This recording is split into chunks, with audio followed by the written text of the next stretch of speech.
I'll be presenting the last paper this morning. My name's, for those of you coming in a little bit late, Anthony Buccitelli. I'm the co-editor of Cultural Analysis, and I'm also a PhD candidate at Boston University in American and New England Studies. My research, however, tends towards the folkloristic. My Berkeley connection was through the folklore program. And so I've continued my folkloristic research for my dissertation as well. And in the course of that work, which I'm conducting in urban communities in the Boston area, I've had to confront both questions of how local publics are created and sustained, and the reality of the increasing role that digital technologies are playing in social life in general. So in that vein, today I wanted to offer some thoughts based on my field observations about the merging relationships between actual and virtual social lives, and to discuss some of the implications of this work for projects like the Global Lives. So there's two aspects of the Global Lives Project's mission that I wanted to kind of touch on initially, and then I'll sort of come back to at the end. So the first aspect is the Global Lives call to step out of your own world. And the second one is the concept that the Global Lives Project is an online participatory library of human life experience. Okay, actually I'm going to stay there for a sec. So I'll say a little bit more about these aspects at the end of the presentation, but first I wanted to talk a little bit about some of the research that's been done on social life and new media technologies. So I'm going to start with two case studies from my own research. A few months ago, pointing to the slogan, "Bill Lee for Mayor," written in faded spray paint underneath the Metropolitan Transit Authority sign, a man I have never met explains to me that this is his favorite remnant of graffiti, which he passes by every day on his way to work as he walks under the Gilmore Bridge. He briefly explains that the MTA became the MBTA the year that he was born, and that Bill Lee, his favorite Red Sox pitcher as a youth, hasn't played professionally since 1978. As he talks, he reflects on the way that this piece of local geography shows how, quote, things can just last. I have a little... Oh. So, yeah, can you log me back in? That'd be great. Sorry, just a moment.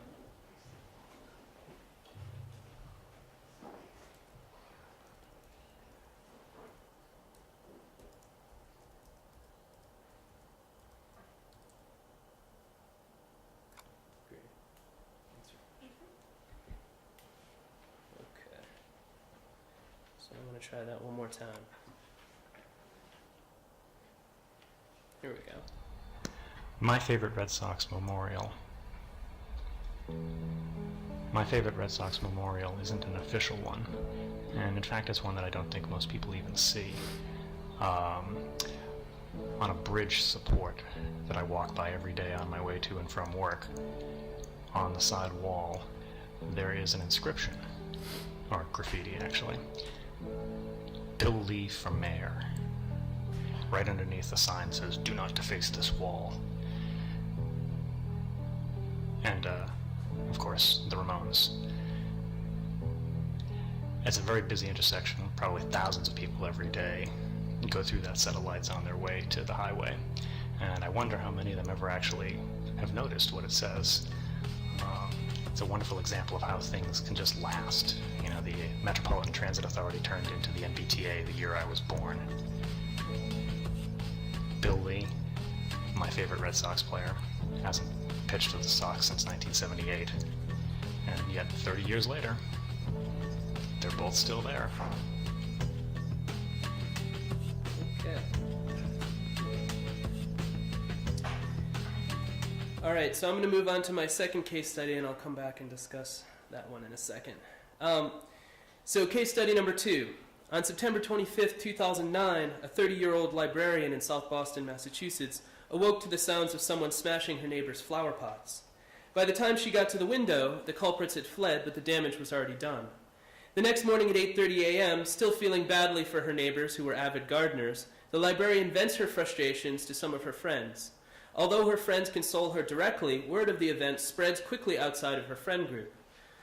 By later that day, people are repeating the story, as well as her supposed accusation that it was the work of, quote, Southie jerks. A group of people who hear the story alternately defend or criticize the behavior of Southie locals. One discussant loudly condemns the librarian's assumption that the culprits were even from Southie.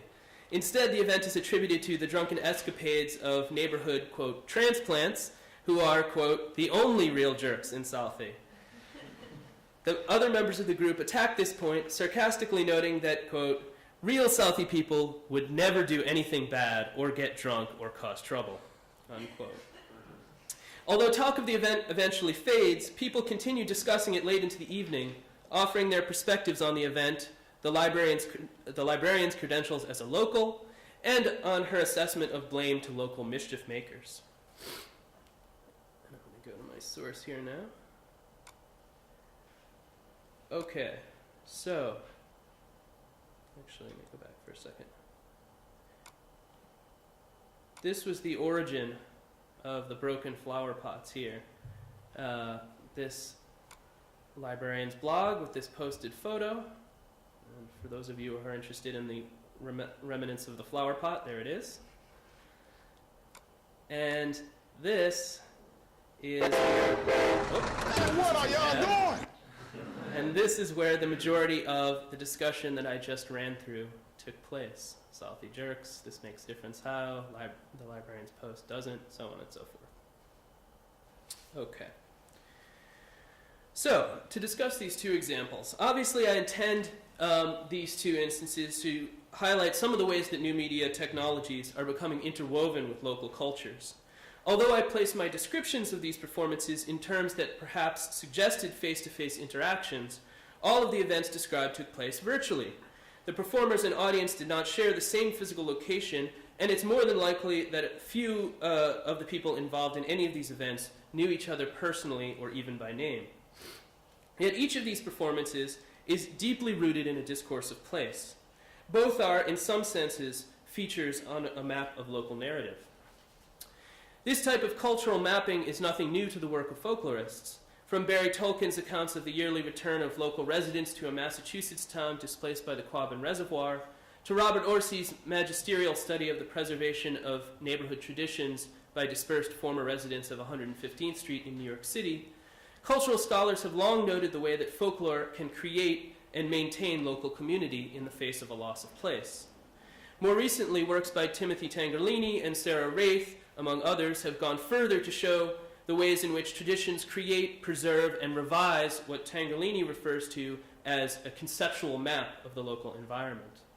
Tangerlini envisions an urban folk geography as an overlapping set of these conceptual maps that negotiate competing claims to space in the narrative repertoires of various groups. He writes, for instance, that, quote, the conceptual map exists only in the narrative tradition and through narrative memory becomes attached to place. As more and more memory attaches to a place through repeated tellings, the initially vague traces of experience become etched more deeply into the surface of the conceptual map. The subsequent interaction of conceptual maps of various groups, at times vying for use of one and the same place, lead to a dynamic that is perhaps unique to the city. Unquote. Despite their trenchant observations about the role of tradition, especially narrative, in the construction and maintenance of what I'm calling folk geography, these case studies all begin with a sense that they are studying the cultural interactions of established social groups. What happens, however, if the groups we study are not bound in familiar ways? Tangerlini, for instance, posits a working definition of folk group as a close homogeneous group, where close means that the participants know and interact with each other, and homogeneous means that they recognize that they share certain cultural traits that define their group. But in virtual environments, these performances seem to be enacted to nobody in particular. Yet they are clearly expressing or discussing things that seem to have little relevance outside of a local context. So how can we make sense of these mediated performances in terms of local identity? Media theorists, following the work of Michel de Certeau, offer some response to this question, contesting the notion that virtual environments are, quote, liberated from parochial constraints. For instance, Henry Jenkins maintains that the mass media provides access to meaning which is authenticated through local cultures. The speed and depth of the media coverage of the Hurricane Katrina disaster, Jenkins argues, offers new potentials for other local communities to respond and participate in the meaning-making surrounding these events. These responses are the product of the reception of media accounts of local knowledge rather than the product of the media accounts themselves. In other words, through their consumption of mass media accounts of the event, local communities in other parts of the country develop their own interpretations and strategic responses to the disaster. In this sense, we might see the audience for local historical narratives such as the one I've presented, or the participants in blog discussions about a minor South Boston event as participating in a form of digital cosmopolitanism.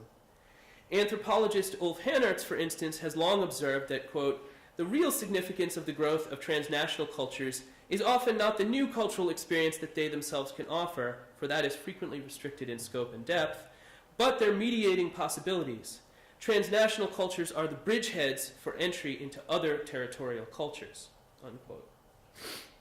While the views of Hannertz and Jenkins can help us to understand the ways that seemingly unrelated groups or individuals experience local concerns through the global media, both focus primarily on the uses that people outside of or moving between locales create from local meanings. Jenkins, for instance, posits the strategic consumption of media viewers, but does not discuss situations of interactivity between media consumers and people on the ground in New Orleans. By contrast, Hannertz mentions these interactions in passing, but focuses on the way that possessing a diverse set of local competencies reorients the thinking of cosmopolitans rather than on the specific characteristics of their local interactions. Scholars of digital media are, however, beginning to explore the highly territorialized and highly interactive nature of digital environments. In particular, the emerging scholarship on locative media, new media technologies that integrate geographic data, has begun to articulate strategies of interaction that run counter to the vision of a deterritorialized digital culture that was pervasive in the 1990s.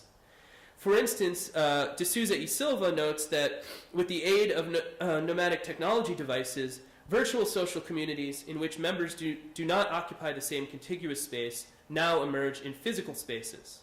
When communities are shaped in a hybrid space, mobile phones become new media tools for creating novel and unpredictable imaginary spaces, for re-narrating cities. In short, it becomes a digital layer that stands on the physical space, unquote. This digital layer manifests itself on two levels. The phenomenological level, discussed by De Souza y Silva just there, in which subjects either share a virtual presence or in which a subject's geographic movements are traced through mobile technologies. And the annotative level, in which a layer of information, either text, audio, or visual, is integrated into a virtual representation of the physical environment and then shared publicly. I would argue then that my two examples, which the first one was actually a posting from Google Earth, even though I showed it to you on YouTube, it was geotagged on Google Earth, and the second, a posting on a hyperlocal media blog, fall into the category of annotative rather than phenomenological uses of locative media. As such, it's important to understand the development and functioning of this level of media production in both cases. So to begin with the librarian, the story first appeared on the librarian's personal blog and was commented directly by her friends and close people that she has close relationships with on that blog. The content of her blog, however, was mined by a hyperlocal media site that attached the story to its feed on South Boston, which is where a majority of the later public discussion took place. An emerging movement in journalism, hyperlocal media websites focus on recreating a market for the local newspaper, which has quickly become a relic in the face of a globalizing media environment. UniversalHub.com, the site from which this story came, like many hyperlocal sites, is primarily assembled and moderated by its editor and publisher. While this publisher, Adam Gaffin, functions as the filter through which information flows at Universal Hub, the site is distinctly different from a traditional newspaper model in that it primarily aggregates rather than creates. Gaffin authors a few posts here and there on the site, but most of the site's content comes from a cobbled mixture of links to local interest stories, from mainstream media outlets, from several hundred personal blogs kept by people living in Boston's neighborhood, such as our librarian, and from thousands of Twitter feeds, including Twitter feeds for the Boston Police Department and Boston Fire Department. By providing a customizable thread of local stories tailored to user interests, as well as the tools to transmit these stories to friends or discuss the stories with other readers of the site, hyperlocal blogs create a discursive sphere in which users, regardless of their location, can interact to present and discuss local people or events. By contrast, Google Maps and Earth offer users little opportunity to transmit or interact with content directly. Instead, these software allow users to geotag content such as text links, pictures, or audio-video files so that they will appear on a digital map at the precise geospatial coordinates provided by the user.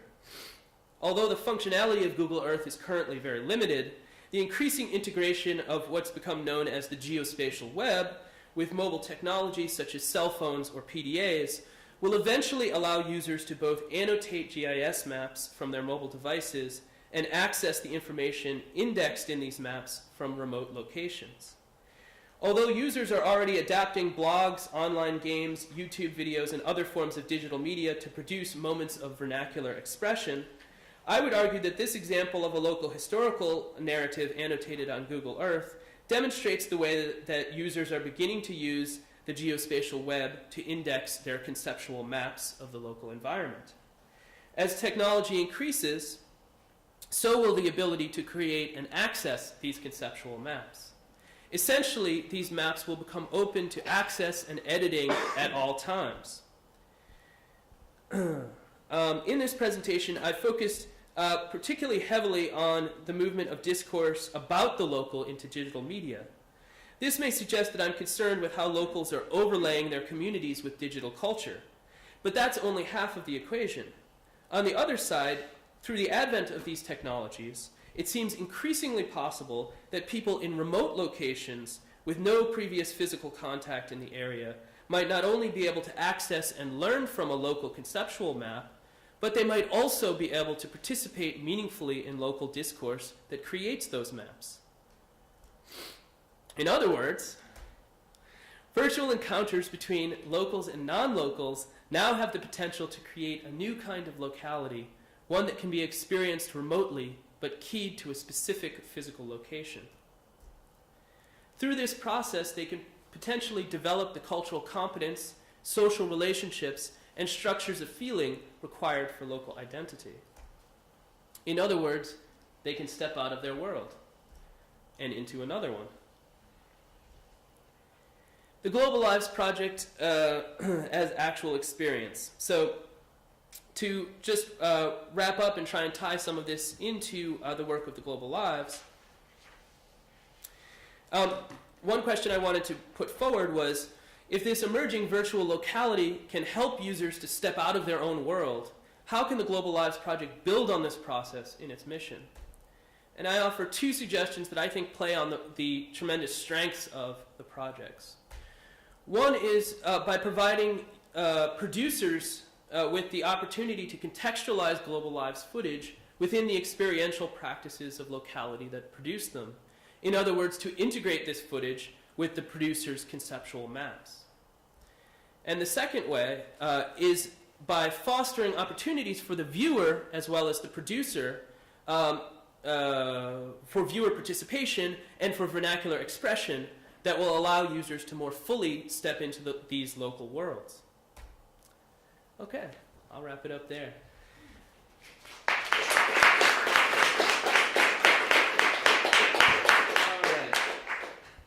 So, we have a few minutes left in the session for some questions. So let me open it up for questions for any of our presenters, and let me just make sure Anna's still online with us. She's gone. Oh, she's gone, long gone? She's there. She's there. I'm here. Oh, great.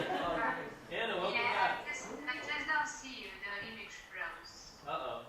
Okay. Uh-oh. Oh, we lost her. Okay, so I'll get her back. All right, while we're waiting, why don't we take some initial questions?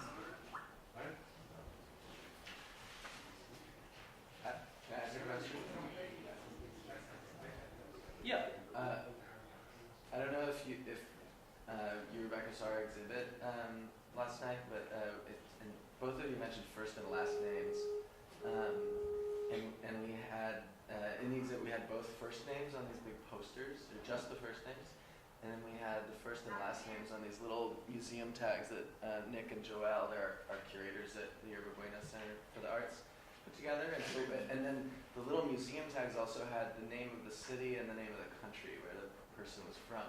And I was just sort of wondering, what should we do to make it most effective? I mean, is it a bad idea to just have the first name of the person? I mean, is that? I think that's an empirical question, but in my intuition is that it wouldn't. I mean, you have so much contextual information in the video that it's not, I think the studies that I was mentioning were so stripped of any other information besides name and a person's written situation. And in that case, I think last name really helps you understand who that is. But in your case, you have like a plethora of rich information.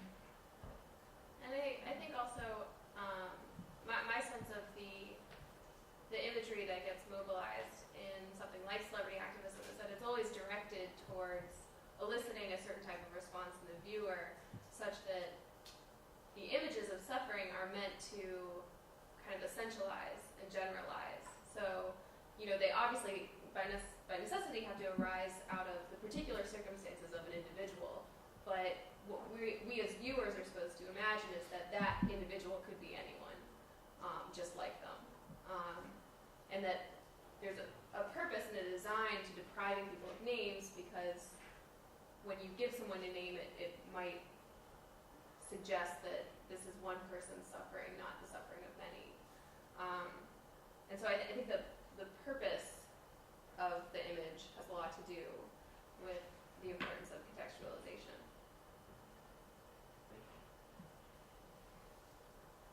I have a question that kind of cuts across some of the things that you were saying. And it has to do with an anecdote that Jason Price told me the other day of watching a clip in Malawi shoot and seeing Edith down by the water, singing a song that was a prison song, I believe, right? Or it was by a political figure who had been imprisoned, or singing a popular song by Lucius Banda, reflecting on his experience being in prison in Zomba Central Prison. So without the context without the anecdote we were talking about we were talking about the importance of subtitles, right? And the importance of the translation, the importance of figuring out the nature of that song, because I think when a lot of people watch it, you can get the impression that this is some sweet folk song. Sweet folk song that has been passed down through the village for years, but in reality, this is a very, very recent pop song that's on YouTube that has a lot of political implications to it, and just. So in that case, I mean, if you knew more about the song and its political context, it would give you a kind of an insight into what was happening in that particular scene.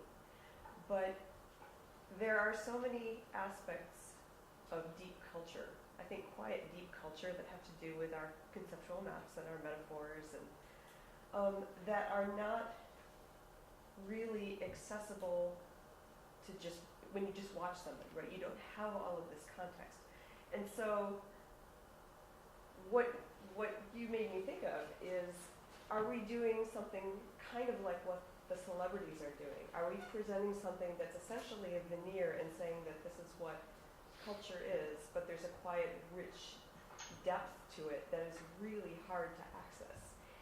And is there some way that you can make those aspects of culture that you want to bring out and you want to make more accessible? Like if somebody wanted to make that more visible, how could they do that through this medium if they wanted to share that or connect with the rest of the world around that?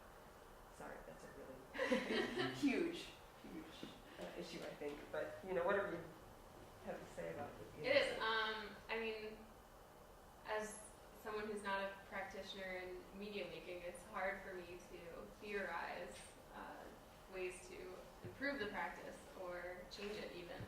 I don't see a real similarity function between celebrity activism and something like the Global Lives Project. I see them as actually rather oppositional, because I think that celebrity activism is evidence of the fact that a lot of the information that we get about certain parts of the world comes through the filter of the celebrity. That, the problem is not that they assert certain things about culture or about emotion. I mean, oftentimes emotion is the thing that motivates, political action. The problem, in my view, is that that goes uncontested. And something like the Global Lives Project, which provides a lot of rich context, is a promising way to kind of to assert just that, to challenge what not just celebrities, but elites of all kinds would assert as important and moving and significant about things that are happening very remote from them. I might jump in there too and suggest that the attempt to contextualize data from other locations is incredibly difficult, because of these many levels that you're getting at here, and so it's something that's limited at best, and it's sort of always problematic, I think, to represent the context in a full and in as full a way as it often needs to be. So another point that I might emphasize too is creating a space for creating sort of an interactional environment where people can interact with each other and provide their own context to what's being said, instead of trying to sort of bring out or represent that context for them. I mean, to some extent, you have to do that, but in as much as we can foster a sense of interaction that will allow additional depth to be given to that, I think that would be a strong approach. Yeah, please. Well, you mentioned that people are losing their individual identities when they're portrayed, but the other problem that I see is Africans are being lumped together as if they're a monolithic entity. And the problems of someone who's on a farm in Kenya are very different from the problems of someone who lives in an urban slum in, outside of Johannesburg. And is there anybody doing a good job of making this distinction in sort of educating the public? And is it important that people understand this? I would say that Africans themselves do a pretty good job of asserting that point of view. One of the most interesting things about Live 8 was that because celebrities had kind of been queued up as the experts on this event, I mean, they had organized it, right? It was their event. They got to kind of pronounce whether or not it was a success or a failure. And they largely declared it a success. Bob Geldof, I think, said, "Our work here is done," and they packed it up and they left. And very soon thereafter, African activists and bloggers from all over the continent were saying, "No, wait a minute. A lot of the promises that came out of the G8 are totally substanceless. They got rolled back almost immediately." And one of the most important criticisms was basically like, okay, well, what happened at the G8 benefited some African countries and some parts of some African countries, but not all of them. And, debt forgiveness looks very different in one place than it does in another, and there was no meaningful public discourse about that very fact. So I think they're doing a very good job of asserting that. Within the practice itself, I think there's a growing sensitivity to how cliche a lot of this has become, but a different sort of track that's taken is that it just gets more extreme and weird. I mean, Kate Moss in blackface on the cover of a British magazine. I mean, this notion that, you have to be really transgressive to get a reaction from people is kind of another way that people are taking this aversion to just doing the same thing and generalizing and all of that. Cool. Yeah, following up on that point, actually, this is something for all of you. But I was, one of the things about having celebrities or great big concerts is that, people tend to watch it. And I'm wondering, how, in what way can we get people compelled to look at other media, such as Global Lives or other ways? I mean, when you talk about, local positions, one thing you have in common is you all live in this little area. So, what's going to motivate people to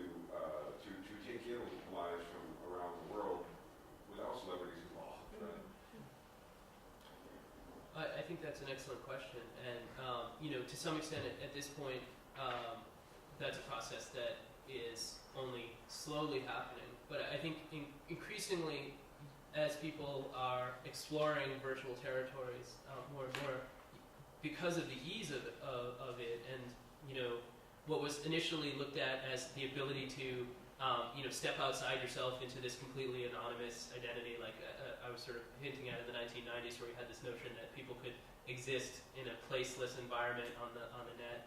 Well, so some of the same impulses, I think, might lead people to sort of start people off on that quest in the virtual environment.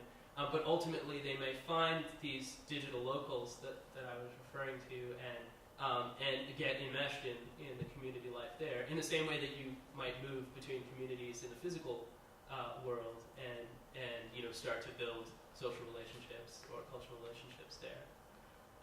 So I think it is a process that's only just beginning, but that increasingly, I mean, we're already, in the research that I'm doing, I'm already starting to see things like that happening, and I think you'll see that more in the future as the technology expands. May I ask a question as a stranger to the project?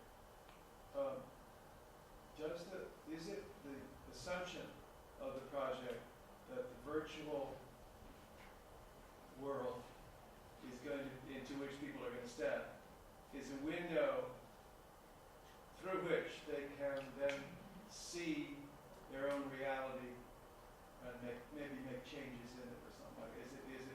Is it seen as a tool towards the self-re-education of the participants? I need some help about that point, because behind my question is something else, which if you can answer that, then I'll set up. Well, actually, I'm not officially connected with the project, so let me let David Harris jump in if you want to. Why doesn't Anna speak to Oh that? yeah, Anna. I'm sorry. Did you hear the question? Anna, did you hear? Not really. The audio comes and goes. Well, I think that we should have a show of hands of the people here who produced shoots or directed shoots. Would you agree with? I'm sorry. What's your name? I'm Lee Herring. With Lee's characterization that we want the viewer to reflect and then maybe change their world once they step back into it. We are all really just David slaves, so. David slaves. I'm really just your slaves.